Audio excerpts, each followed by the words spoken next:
besties, welcome to the pod. Naomi here, just me with you today as Louise is travelling, but we have something super exciting and brand new for you. This episode is our first ever guest interview. So from now on, every few weeks, we're going to be bringing in a special guest to the pod to talk about all things running a small business, growing that business online, and whatever else takes our fancy. Our topic for today's conversation is website conversions. So what are they? How do they work? And how can we optimize our websites to get more of them? And joining me for this chat is our first ever podcast guest, Lara Glover, aka the e-commerce handywoman. Hi Lara, so good to have you here. Hey, thank you for having me. Thank you so much for joining me. Lara helps e-commerce and service-based businesses boost the conversion rate of their website so that they can increase their sales and inquiries. Very exciting stuff that I'm sure we'll dig into in a little bit more depth shortly. So, Lara, we're already really good friends because you created your website with one of our templates, and you are also a member of our SEO brunch group program. So thank you so much for joining us. Tell us a little bit more about you. Absolutely. Thank you for that lovely introduction. So as you said, I am the e-commerce handywoman, and I help small business owners, predominantly in the fashion and lifestyle space, to grow and scale their businesses, giving them back more time and taking tasks off their plate. And really, I just want to make that whole process of growing and scaling your business as effortless as possible. I often work with people who have a really clear vision for where they want their business to be, but they're maybe struggling to get it to there from where it is now. So I come in, I can help them streamline their processes behind the scenes so they can free up more time, or they might need help optimizing their website, say, to make more sales so that they can grow, which I know we're going to be talking a bit about today. So yeah, I'm just really someone who's in their corner helping them execute their ideas and to realize the e-com business that they've always envisioned. I absolutely love that. What a fantastic introduction. So you mentioned at the beginning there about making a lot of this stuff, the conversion and the tech side of things, more effortless, because this sort of stuff gets a bit of a bad reputation. So conversion sounds like this really kind of unknown, jargony word. So I wonder if you can fill us all in a little bit. What do we mean by conversion? Is it always something that's sales focused, or are there different types of conversions?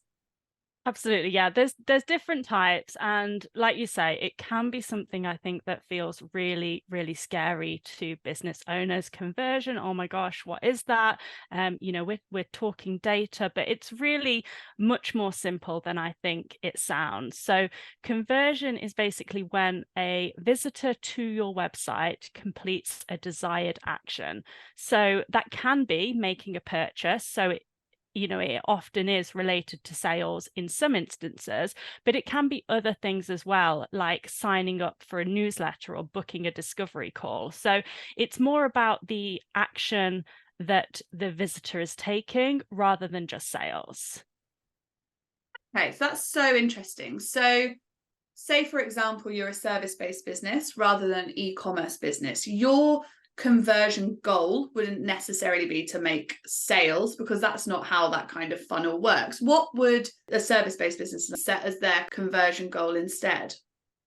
Well, I guess it all leads towards sales, whether you're service-based or product-based, but there's probably a few more steps, I think, that come before that purchase for a service-based business provider. So, like I said, you might want to be tracking your conversion rate for discovery calls, because once people are signed up for that discovery call, you've kind of opened that conversation there. So that might be the thing that you're focusing on for your business. You might also be wanting to focus on growing your email list. So you might be wanting to track your conversion for how many people are signing up to your mailing list. So things like discovery calls and signing up to your newsletter, those are more lead conversions rather than purchase conversions. And then there's also other types of conversion like engagement. So when somebody downloads an ebook or those kinds of things that you might have on your site, freebies, for example. But ultimately, regardless of whether it's purchasing, leads, engagement, it's just whatever action you're interested in tracking. I love the way you've put this, actually. And I think these words are so familiar to so many people, despite the fact that conversion rate and optimization, all that stuff might sound scary. This all sounds very similar to a lot of the things that we're trying to achieve on social media platforms. We want to track, how many people are inquiring with us in the DMs. We want to track how many people are engaging with our posts. So this is just quite similar to that in a way. It's just more central around your website than your social media channels. Yeah, definitely. Okay, so with all of this in mind, how do we know how to choose the right conversion goal for our business? And I'm speaking more broadly here about all kinds of businesses, be they e-commerce, service-based. How do you know which conversion goal is right for your business? Yeah, definitely. So it all comes down to what the goals for your business are. So for product-based businesses, this is probably quite straightforward. You're looking to make more sales, right? But you might also want to consider repeat sales or the average order value as key metrics. But within conversion rate for product-based businesses, there are still a couple of different areas that you might want to focus on. For example, you might have a really good add to cart conversion rate. So a lot of people who land on your site might add to cart, but you might be struggling to then get people from that stage to actually completing their purchase. So people might be falling off later on. So you've got a great add to cart conversion rate, but maybe not a great overall conversion rate, and vice versa. You could have it the opposite way around as well. So looking at those metrics and figuring out which one to focus on for you is always something that I'd recommend you think about. For service-based businesses, it might be more about getting inquiries or scheduling consultation calls or having people download that free guide that you're offering to them. I always like to think of it as, what is the one action that I want my visitor to take that brings the most value to my business? And then that should be your conversion goal. You might be really, really good at converting people to work with you once you get them on a discovery call, for example. What you might not be so good at is getting them to book that discovery call in the first place. So if you know that once you get somebody on a call, they're likely to end up working with you, I would focus on getting more people to book the call, because you already know that you're good at the part that comes after. Otherwise, if you're not so good on the sales side of things, maybe you want to focus on improving your sales pitch, how you talk to your customers on the call, all of that kind of thing. That might be where you want to focus on instead. So yeah, it can change depending on the time of year, your focus, the campaigns that you've got going on, but think about what's going to move your business forwards the most. Okay, that's so interesting. So I know you mentioned there when you were talking about e-commerce businesses that you can have sort of different conversion rates for different stages of the process. So something that I know surprises a lot of people is that they can have a kind of add to cart conversion rate, like you say, of maybe 40% of their site visitors. But of those that add to cart, what's a good number that people should be looking at? I know that it varies among industries, but what kind of number? It's not going to be 100%, is it, that actually make it all the way to the end? No, definitely not. And I think it's good to be aware that it's not normal for 100% of people who add to cart to actually make it to checkout. People bounce off of websites all the time, and that is to be expected. We do, however, want to increase or maximize the percentage that reach checkout and actually make the purchase, of course, though. So I would say typically you tend to see about 50% of people drop off after they've added to cart, and then and they will reach checkout, and then a further 50% may drop off again between checkout and completing the purchase. So you might end up with 25% of those that actually added to cart completing the purchase. Obviously, it differs by industry, it differs for everybody, but they are just some general figures to look at. Okay, that's super interesting, because I think it can be really disheartening for a lot of new business owners that don't understand the drop off of conversion, because it is huge. Even with service-based businesses, I think most of the time you can expect a 1 to 2% conversion rate on particularly things like email marketing. And I think a lot of new business owners find that really difficult, but it's very, very normal. So it's good to hear your expert input on that for sure. Now that we know the different kinds of website conversions and things that people should be looking for across different types of businesses, I'd love for you to give us some of your top tips for improving website conversions for both service-based and product-based businesses.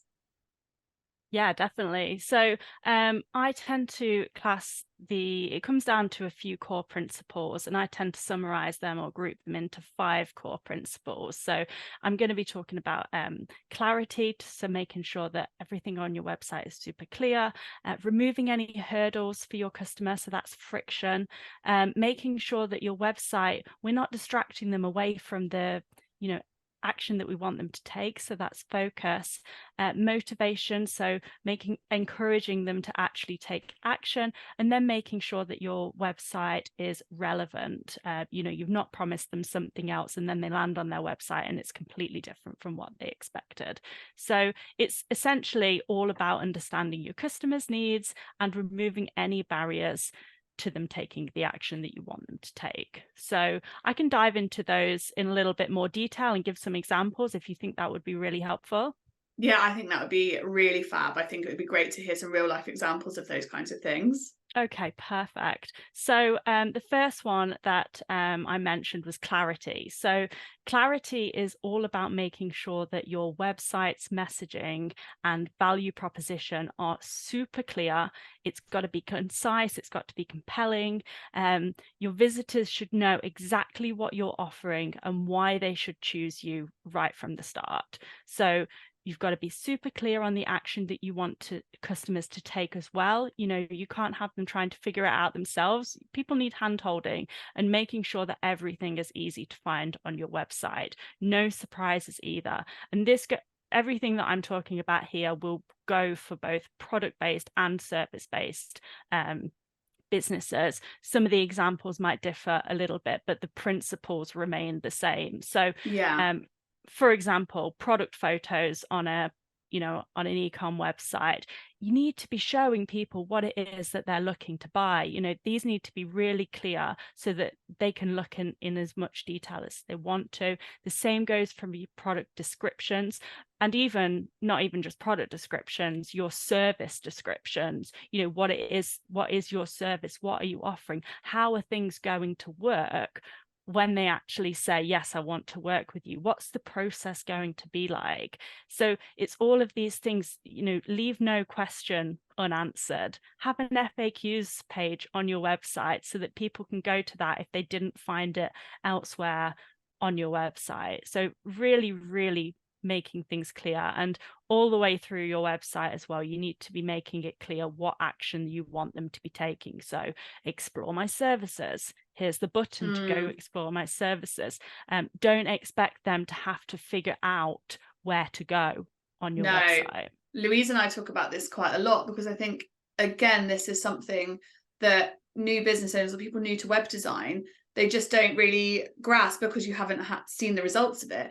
If you aren't explaining exactly what you want people to do, they won't do it. People don't want to spend time on your website trying to figure out what it is that you expect them to do. They want to be told, they want to be guided. And yeah, I just think it's such an important point, because I think a lot of people don't like to over explain or handhold their users, but people want to be handheld. We don't want to spend ages deciphering your website and what it means. That's spot on. And there's a difference as well between, something can be simple, but it can be clear.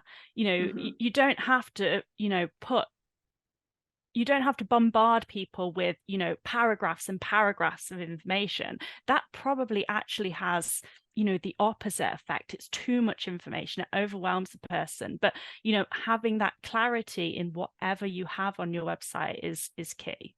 Yeah, and allowing, like you mentioned about the FAQs, like not every single piece of information needs to be in your like product or service description, you can add additional information for people who do want to go and find that. Yeah, include the most important things, of course, everything that the customer would need to know, but anything that's a little bit more niche, yeah, you can pop it in an FAQs, and it's kind of something that people have come to expect as well. So if you don't have one, people may go looking for it and find that you don't have those answers for them. Yeah, no, that's so interesting. Thank you so much. So what was the next one? You mentioned friction. Great. Yes. So friction is anything that makes it harder for your visitors to complete the action that they want to. So this could be like having a really complicated navigation. It could be like having a lengthy checkout process, slow page loading times. Oh my God, how many times have, you bounced from a web page because it was taking like 3, 4, 5 seconds to load? Like, people just don't stick around. People don't have time. So with CRO, conversion rate optimization, you're aiming to find and remove any hurdles that cause friction. So like I said, easy navigation, making your links really clear, click here to do this. Avoid any lengthy forms. People hate filling out more detail than they need to. So if there's a section on your form that isn't really needed, cut it out. Checkout process, make that super easy for them. Offering multiple ways to pay for your products or services, offering payment plans and different payment providers. That's a point of friction for some people too as well. They need to have lots of different, you need to be able to cater to the different people that you're going to be working with. And also make sure that your site is mobile friendly. We all, and Naomi, I know that you will feel this. We all build our websites sat at our desktop, don't we? Nobody builds a website on their phone. No. But everybody is browsing your website on their phone. So you need to make sure that you are checking the mobile version of your website, because honestly, a poorly designed mobile version, it will just create that friction, and nobody wants that. Absolutely. I think, it was over 60%, wasn't it, of web users in 2022 were on mobile phones, and it's just growing exponentially every single year. And you're so right, like, that isn't the way that we design websites. It should be, but we haven't quite got there yet. But there's just so many things on mobile phones. I think if your page is massive on a desktop, it's going to be ridiculous to loading times, that the amount of thumb scrolling that someone's going to have to do. Like you mentioned about your checkout forms, if they're too long on a desktop, filling that out on a mobile phone is a nightmare. So just be really conscious about how much information you're asking of people, because I know for a fact that I have abandoned purchases on my phone because, one, the checkout process was more than 2 steps, and I was like, well, I'm not doing this. And also, if I'm trying to buy something small and easy and they don't have an option for Apple Pay, I'm not getting up to go downstairs to get my purse, to get my card out. It's just not happening. So any way that you can make that checkout process easier for people is bound to help you in the long run. For sure. Yeah, I couldn't agree more. I hope I'm getting it right. Imagine. Yeah, you are. I mean, the great thing about this as well is put yourself in your users' shoes. Think about when you're using websites. We're so into our own, like, we're so much inside our own businesses that sometimes we forget to, go and try it as if we are a user. You go and use it like, a potential customer would, and ask yourself these questions, because we have that experience. We are all users ourselves. So, check it yourself, make sure that everything's working as it should. If you find a page is taking a long time to load, check your images on there. Are they really huge? Is that slowing it down? Just critically ask yourself these things about your own website. Absolutely. I heard a quote fairly recently. I think I've said it probably on the podcast about 10 times, which is, you can't read the label from inside the jar. And I think that's how small business owners feel a lot of the time, is that we're just so deep in it. And sometimes you just have to get out of that jar and have a look at the label for what it is, you know? Yeah. And, you know, if you're really, really struggling with that, ask a business bestie, or ask even just like a family member or a friend, hey, can you go and, you know, go onto my website? Can you check how it's working? You know, can you give me some feedback? Because that outside view is completely different, you know, probably from some of the things that you see. Even when you write, it's not exactly the same, but when you write a sentence, you can't see the errors in it sometimes. You might have, you know, duplicated a word. You won't see that because you're seeing exactly what you want to see. Yeah. So just asking somebody to give you feedback, I think it's a great way. You know, if you've got a business bestie, you can do like a swap. I'll review your website, you can review mine, and you know, it's a win-win. Yeah, I A great totally experience for you agree. both. Yeah. I think that's such a fab idea. And something that Louise and I have done with other businesses in the past is, even if it's just over Zoom, we've asked them to complete a specific action on our website or on a client's website and watch them do it. Because people Yes. will be really kind to you, but actually you need people not to be. And so sometimes you need to watch someone and go, okay, that was clearly a bit of a faff. That took them 3 clicks to get to instead of the one, you know. So if you can arrange something like that, that's great. That's a game changer. Yeah, definitely. Cool. So the next one, we've covered clarity and we've covered friction. The next one that I want to talk about is focus. So focus is all about keeping your website design simple and guiding visitors towards the most important elements and actions. So by simple, I'm not saying it has to be boring, but it has to be obvious.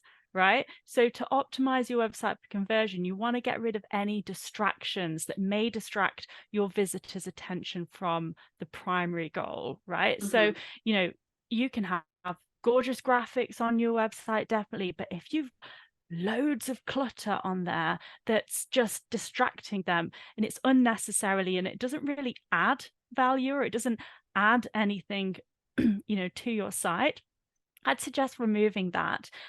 Your photos and videos, they should be really focused as well. Don't include things for the sake of it, or make sure that they kind of add to the story that you're telling.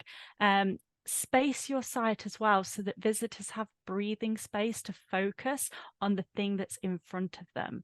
You know, don't try and get them to do 2 things at once. If on a certain page, you know, if you want people to book a discovery call, make sure that's the focus. Don't ask them to book a discovery call and ask them to sign up for a newsletter and ask them to download a freebie all at once, because, you know, that's a little bit too much. It's distracting them.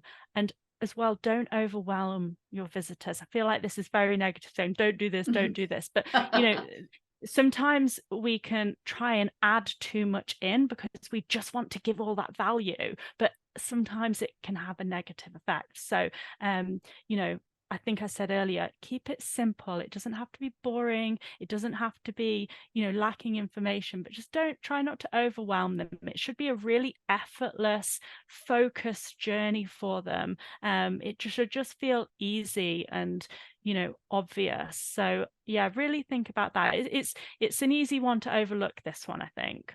Yeah, absolutely. And I think it's a difficult balance to find, isn't it, when you are trying to put your own personality and your own spin into your website. Sometimes it's easy to go a little bit too far the other way. I really liked your point about keeping things really focused on one goal. So we talk about this sometimes when we're talking about CTAs or calls to action, which is a very similar thing. Each of your pages on your website should have its own goal. You shouldn't be kind of, like you said, sign up for our newsletter, fill in this form, visit us on social media, download our podcast. It's too much. People, again, like we were saying earlier, people want to know exactly what it is that you want them to do. They want to be handheld and guided through the process. And having one clear goal of each page is a great way to do that. Yeah, definitely. Yeah, just reduce that overwhelm. Avoid the Don't make people distractions. think too much. Nobody wants to do additional thinking. We're all exhausted. No, I know. Yeah, we are all exhausted, aren't we? We're tired, we're busy, we don't have this time for this. We just want to get here, get what we came for done. And then leave. Absolutely. Okay, fantastic. Right, so we've done, what have we done We've done already? clarity, friction, and focus. We've got 2 Focus. more, motivation and relevancy. I'll probably whiz through these ones a little bit quicker because I think well, motivation is a really important one. I'll talk about that now. So this is about encouraging your visitors to take action. So Yeah. you want to tap into their emotions, into their desires. You can use persuasive copy, visuals that appeal to your target audience. So really knowing your customer here is important. But things like incentives such as discounts and free shipping. I'm not saying you have to, give everything away discounted or offer free shipping all the time, but they can be strategies and techniques that you can use to increase motivation. So urgency and scarcity. This doesn't just apply to product-based businesses as well. There are lots of service-based businesses out there that offer a service and there's like a limited time that you can sign up, or you've got a limited number of spaces on your course that people can sign up for. And of course, with product-based businesses as well, you've got limited stock as well. So there's always that. You can play into that, showcase that to them so they're aware and they're encouraged to actually take action. Using customer reviews as well. I can't stress how important using customer reviews is, because we as humans are more likely to listen to the experiences of others than we are to the person who's selling the product. We really, really, even if they're a complete stranger, we put more trust in that testimonial or that review than we do reading about it from maybe the person that's selling it to us. So customer reviews, use them to your advantage, definitely. Because they're going to be the thing that encourage people to take action. It might just be the difference between somebody going, I'm going to think about it, or actually taking that action. Things like trust signals. So show that you were featured in a publication or that you appeared on a podcast. It shows your expertise and things like that as well. So that can motivate customers to take action as well. Amazing. Okay. So do you want to quickly whip us through the last one, which I think was relevancy? Yes. So this is all about ensuring that your website's content, the design and the marketing efforts are aligned with your target audience. So understanding your customers' needs and preferences, that's really key to creating a website that resonates with them. So if you give off one vibe on social media, but they land on your website and it's a totally different feel, that's not going to feel relevant to them. That wasn't what they came here for in the first place. And it leaves them feeling a little bit confused. So, just make sure that everything that you're putting out there in the world is all cohesive and aligned. And that's what relevancy is.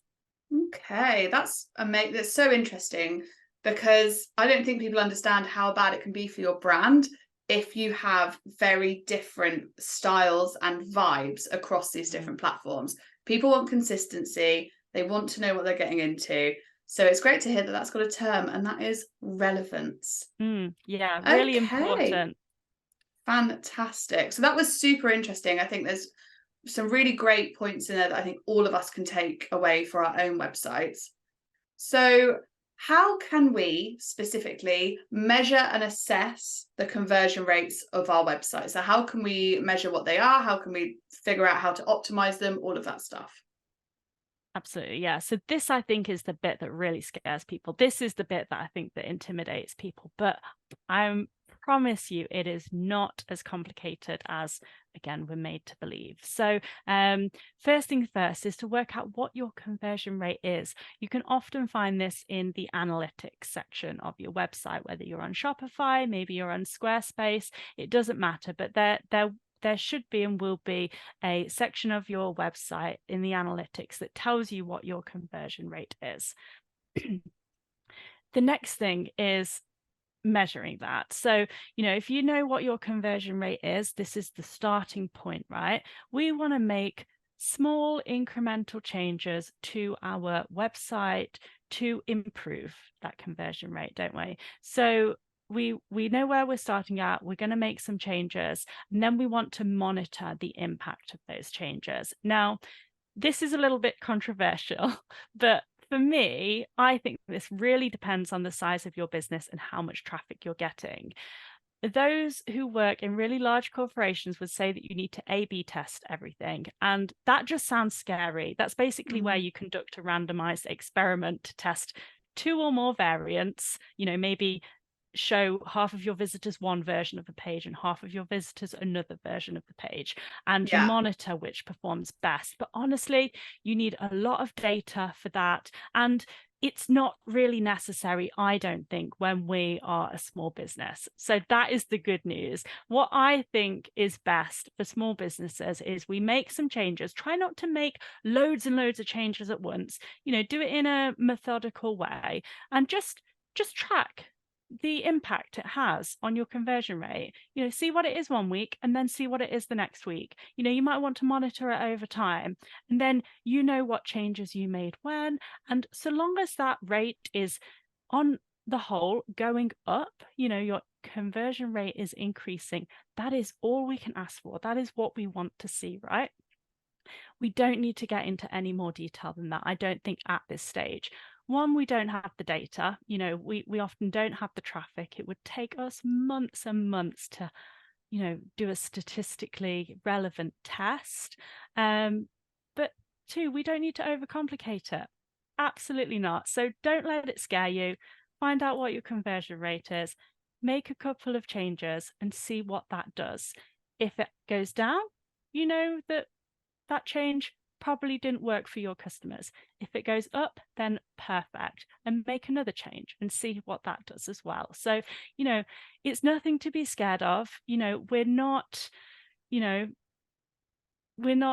performing surgery, we're not saving lives. It's business, isn't it? And we're not Amazon. We're not A/B testing different shades of red for our buttons because, one tiny incremental change might lead to sort of millions of dollars in revenue. That's never going to be the case for us, is it? Exactly. So enjoy it, have fun with the process, get curious. I really encourage that, and just enjoy it and see what you can do with it. I think that is such a fantastic positive note to end this podcast on, is that really, this is all just about experimenting and learning what works for you and what works for your brand. So, Lara, I just want to say a massive thank you to you for doing the show with us today. I cannot believe that you're our first ever guest. You were absolutely incredible. We're so lucky. Pleasure. Thank you so much. We're so lucky. We feel grateful every day to have the opportunity to work with just such knowledgeable and passionate and excellent women, so thank you so much for bringing that onto the pod. Before we wrap up, I know you've got an amazing freebie that you'd like to share with our listeners. I think it's going to be so beneficial to them. Can you tell us a little bit more about what it is, where people can find it? Yeah, definitely. So it's called 10 Simple Ways to Boost Your E-commerce Sales. It's a beginner's guide to conversion rate optimization, and it basically covers a lot of the things that we've gone over today, top tips to increase your conversion rate. And it's in a digital format, so you can refer back to it anytime. Like you say, it's free to download. So yeah, go check it out. Product-based businesses, service-based businesses. I'm sure you can get some value from it. Well, we definitely did. We downloaded it when you first released it a little while ago, and we absolutely loved it. So Lara's website is theecommercehandywoman.com or .co.uk? .com. Yeah. .com. Great. So, and we will make sure that we share some direct links to that in our stories when we're sharing this episode as well. So if you are interested in downloading it, that's where you'll be able to find it. So that's all we've got time for today. This has absolutely flown by. Thank you so much for joining me today. It's been so much fun. Thanks, Nye. Bye.